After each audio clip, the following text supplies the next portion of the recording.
नमस्कार, मैं त्रिभुवन जी पार्थ आज आपके सामने अति सर्वत्र वर्जिते भावार्थ को आपके सामने रख रहा हूं। अति सर्वत्र वर्जिते, अगर अति किसी भी कार्य में आप करते हैं, किसी भी अति खाना, अत्यधिक खाना, अत्यधिक योगा करना, अत्यधिक सोना, अत्यधिक परिश्रम करना, अत्यधिक चिंतन करना, ये सब जहर के समान हो जाते हैं। इसलिए अत्यधिक अति सर्वत्र वर्जिते हमारे वेदों उपनिषदों में हमारे ऋषि मुनियों ने कहा है, और यह ऐसे नहीं कहा है, यह रिसर्च किया हुआ सिद्धांत है जो हमारे वेदों उपनिषदों में डाला गया है, लिखा गया है।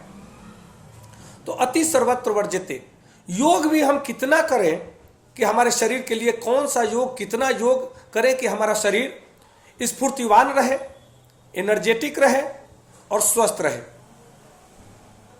और इतना भी योग ना करें कि योग के बदले रोग हो जाए, हमारा शरीर जीर्ण शीर्ण हो जाए। इसलिए योग को भी हर चीज का अपना मापदंड है। अपने श्रेष्ठ मित्रों के साथ, किसी योगा गुरु के साथ मिलकर ही योग करना सबसे उपयोगी है, और मिलकर सीखकर अपने स्वयं अपने शरीर के लिए, अपने आत्म शुद्धि के लिए, अपने मन शुद्धि के लिए योगा प्राणायाम और ध्यान प्रतिदिन करना अति आवश्यक है। लेकिन अति सर्वत्र वर्जित है। योगा करते हैं परंतु बहुत कुछ खाते हैं, इतना खाते हैं जिसकी जरूरत इस शरीर को नहीं है। योगा करते हैं, बहुत झूठ बोलते हैं। योगा करते हैं, क्रोध बहुत करते हैं। योगा करते हैं और बहुत ईर्ष्या द्वेष में लगे रहते हैं। फिर योगा तो रोगा में ही बदल जाना है, योगा का कोई काम नहीं करेगा। योग में सबसे पहले कहा गया है यम, नियम, आसन, प्राणायाम, प्रत्याहार, धारणा, ध्यान, समाधि। धारणा, ध्यान, समाधि तो ये अंतिम लक्ष्य हो गया, अंतरंग लक्ष्य है।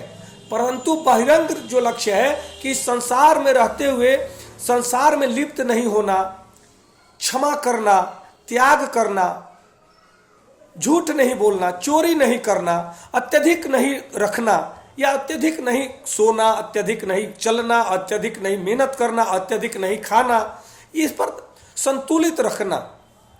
इसी पर भगवान बुद्ध ने घोर तपस्या के बाद जब पाए हैं तो उन्होंने सम्यक दृष्टि को अपनाया। सम्यक भोजन, सम्यक विचार, सम्यक सोना, सम्यक यानी समान, संतुलित में, संतुलन में समान रूप से अपने जीवन को चलाए। यही गुरु रहस्य है। इस गुरु रहस्य को जो समझ गया वो कभी जीवन में असफल नहीं होगा, कभी जीवन में रोगी नहीं होगा। वह सदा मुस्कुराता हुआ, हंसता हुआ, आनंदमय श्रेष्ठ जीवन को प्राप्त करता है। इस संसार में रहते हुए इस संसार में लिप्त नहीं होता है, और इस संसार के गतिविधियों को देखते हुए वो मुस्कुराता है। देखो कैसे मूर्ख हैं, कैसे लोग चल रहे हैं, कैसे आपस में लड़ रहे हैं, कैसे द्वेष कर रहे हैं, कैसे क्रोध कर रहे हैं, इसकी कोई आवश्यकता नहीं है। वह देख करके और अपने आप में आनंदमय होता है कि मैं इस द्वेष रूपी इस गहरे नाले से गंदे नाले से निकल करके अपने को स्वच्छता में, मैं अपने गुरु को धन्यवाद करता हूं।